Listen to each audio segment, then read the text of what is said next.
The SNP will be a roadblock to Labour winning government on May 7, Jim Murphy insisted at his party's Scottish manifesto launch.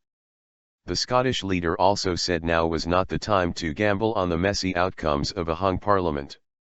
Mr. Murphy went on to outline his party's plan, which would include more money for health and education.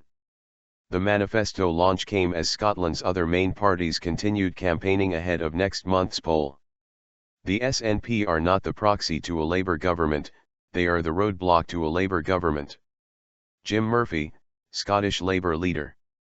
Mr. Murphy told a gathering of party activists, "We go into the final few weeks of this election campaign clear that the way to guarantee the end of the Tory government is to vote Labour rather than to gamble on the messy outcomes of a hung parliament. And we want people to vote Labour out of hope, not just out of anger at David Cameron and George Osborne. Cynicism is an easy way to win votes, but it only makes real change harder." He added, "Whatever it adds up, no matter which way you cut it, the SNP are not the proxy to a Labour government, they are the roadblock to a Labour government." On health and education, which are controlled by the Scottish Parliament where the SNP are in government, the Scottish Labour manifesto pledged 500 more GPS and 1,000 more nurses.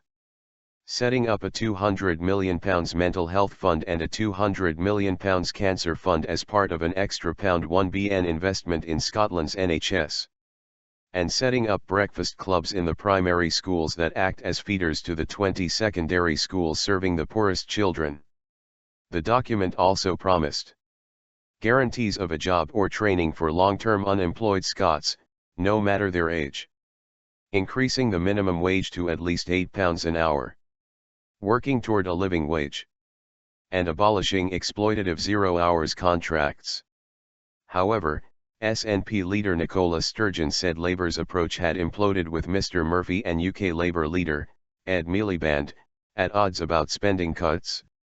Liberal Democrat leader Nick Clegg was in Aberdeenshire where he insisted that Labour and the SNP together would borrow unnecessarily.